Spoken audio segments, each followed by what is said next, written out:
Thursday to you. Welcome into Weather Center Live. I'm Alex Wilson. Dave Schwartz off today, so double your Alex. And you know, this should have been yesterday. Right. We look like a Veterans Day cake. I know, we really do. It would have been perfect. So we're keeping the celebrations going all week long. That's right. We are here to salute you in our red and blue. I'm Alexandra Steele. Thank you for being here with us. Well, you know, a much different weather than what they covered yesterday, just 24 hours ago. It was all about severe weather.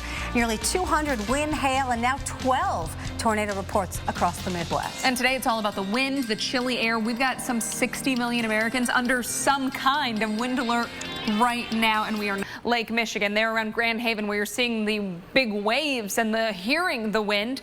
But away from the lakes, you've got it in Covington, Tennessee. Wind gusts of 63 miles an hour. Cedar Point, Illinois, Battle Creek, Michigan, and Jefferson City, Missouri all had wind gusts over 50 miles per hour. So those winds have been really strong. We mentioned a lot of Americans under some kind of wind alert. Look at all the wind advisories from parts of the Dakotas over into central New York, all the way down towards western North Carolina, so including the Asheville area. We've got a high wind warning into western New York and a little bit of the northern tier as well. So we're watching for strong, damaging winds. It's going to make it tough to drive those cars, especially the high-profile vehicles, and could take down trees. Already has caused power outages, so watch for that. Wind gusts right now around 38 miles an hour in Chicago, 36 miles an hour in Pittsburgh, 35 miles per hour in Detroit. Those winds are strong, and you can imagine if you are flying in or out of any of those airports, you're feeling it as you're taking off or landing. We've got that very tight pressure gradient. So the closer the isobars, the stronger the winds. The tighter the pressure gradient,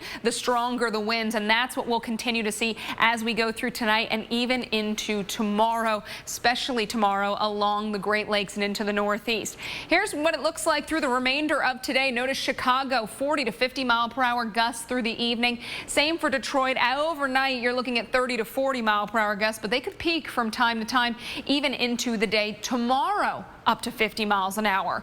In Buffalo, right now, your gusts are darn close, 48 mile per hour gusts. We've got some storms rolling through that could produce wind gusts up to 60, even 70 miles an hour. And that's the forecast for Buffalo as we go through the rest of this evening and into tonight. 40 to 60 mile per hour wind gusts. Look at this, 30 to 40 miles an hour at times along the I-95 corridor. And we've got Thursday night football in East Rutherford. So you know, Alexandra, the kickers, they're already thinking about that. You are so right. And then on the western side of Lake Michigan, the wind picked up yesterday in Chicago big time. The storms rolled through late in the evening, and that caused some minor damage like fallen tree limbs and power lines in western suburbs. Natalie Martinez from Chicago's NBC5 takes us around the wind. We've got to watch, Alexander. That fire danger remains very high across parts of Southern California. Red flag warnings in effect in the areas where you see the red. And here's why. That surface trough moves offshore, so the high pressure is really in control. High pressure, we've got the clockwise winds, so these are going to be funneling right down through those canyons and working closer to the coast. We've got very dry air in place, and as those winds downslope, they warm and it dries out, so it's only going to make things even tougher for the fire conditions. Those winds will also be gusty, and anytime you talk about gusty winds, that means if you get a fire started, it's very easy to spread and difficult to contain when you've got winds in play. Look at these relative humidity values as we go through the rest of today and into tomorrow. I mean, we're talking 15 to 25%. That is exceptionally dry air. So that's why the Storm Prediction Center has actually given a fire weather outlook of critical for parts of Southern California, including around the Los Angeles area. From Santa Barbara all the way down towards San Diego, it is an elevated risk. So please keep that in mind. Careful with those cigarette butts or anything else that could start fires. Los Angeles into tonight, dry with those temps falling into the 60s and 50s. Alexandra. All right, well, the system that brought the winds, of course, brought the severe weather yesterday. I want to go back and review last night's severe weather event. We also need to talk about what's coming. Severe weather expert Dr. Greg Forbes joins us from the lab to talk about what we saw and what we could see in this afternoon. Millions of Americans are feeling the chill. It's really the first time this year that temperatures have been this cool from the northwest all the way through the Great Lakes. All right, so when the Arctic blasts of winter finally arrive, well, we search our closets, finding something to keep us warm. Right. But what's the best thing to put on?